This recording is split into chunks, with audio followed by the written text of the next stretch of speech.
boleh ditahan. Puluhan orang yang tergabung dalam Ormas Adat di Manado dan LSM serta anggota Laskar Manguni Indonesia mendatangi kantor Kejaksaan Tinggi Sulawesi Utara Senin 25 Januari 2021. Kedatangan ormas tersebut tak lain adalah meminta kepada Kepala Kejaksaan Tinggi Sulawesi Utara untuk menangkap Bupati Minahasa Poni Aneke Panambunan atas dugaan kasus proyek tanggul pemecah ombak yang ada di Desa Likupang Barat, Kabupaten setempat. Mereka mengatakan, dalam kasus proyek tanggul pemecah ombak tersebut negara mengalami kerugian sebesar 8,8 miliar rupiah. Untuk itu, mereka meminta kepada Kepala Kejaksaan Tinggi Sulawesi Utara Albina Dita Prawitaningsih untuk menangkap dan menetapkan Bupati Minahasa Utara Poni Aneke Panambunan sebagai tersangka dugaan kasus tersebut. Korupsi pemecah ombak, yaitu adik kandung dari mantan Bupati Minahasa Utara, Poni Aneke Panambunan. Jadi apa harapan dari aktivis anti korupsi sendiri dengan kasus pemecah ombak agar supaya cepat tuntas? Harapan saya, tim penyidik dari Kejaksaan Tinggi Sulawesi Utara akan terus on the track melakukan penyidikan kasus ini, dan pihak-pihak yang terkait yang namanya sudah santer disebut baik dalam berita acara pemeriksaan maupun di persidangan, termasuk salah satu oknum berpangkat kombes itu harus segera dituntaskan. Akhirnya apa yang terjadi?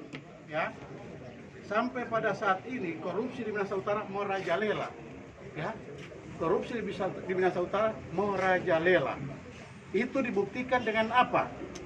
Hasil pemeriksaan BPKP ada 61 miliar yang disalahgunakan oleh pemerintah Kabupaten Minahasa Utara. Dan harus dikembalikan dalam jangka 50 hari kerja.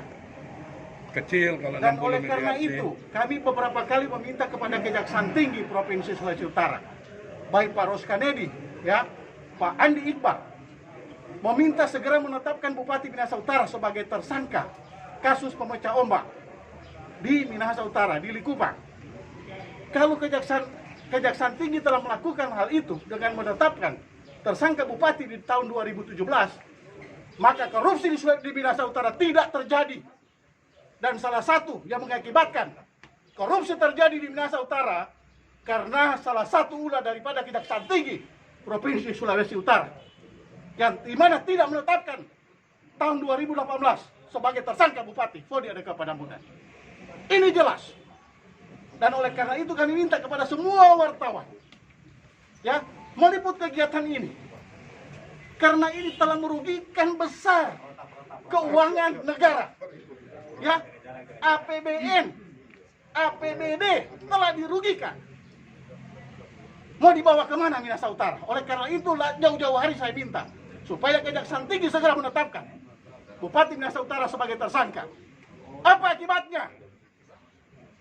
Ini baru COVID, belum ada yang lain. Saya bawa Pak dokumen COVID di sini. Bukan tidak, lengkap. Jadi inilah. Kami ini datang untuk memberikan dukungan kepada Kejaksaan Tinggi. Sembari mempertanyakan, itu kasus pemecah ombak yang kita kenal di Sulawesi Utara, paka-paka ombak, sesuai pra peradilan ada 4 lagi yang akan ditindaklanjuti. Ada bupati, ada kombes, ada adiknya bupati yang sudah ditangkap, sama Kadis PU ya. Jadi itu Pak Stefan Kolwai. Jadi itu yang kami mau datang sebentar. Nanti hasilnya kalian tunggu sebentar setelah ketemu dengan Kejati ya. Oke ya. Oke. Teman-teman semua ini ada Pak Johan, Pak Noris, Hendra Yakob, ada Pak Berti Lumembo, ada Stefan Kambuan. Kami yang akan masuk untuk ketemu dengan Kejati ya. Oke ya. Agar jaga jarak dulu ya. Regional 4 Sulawesi Utara, Kelvin Limpek, Jackson Lacandu melaporkan.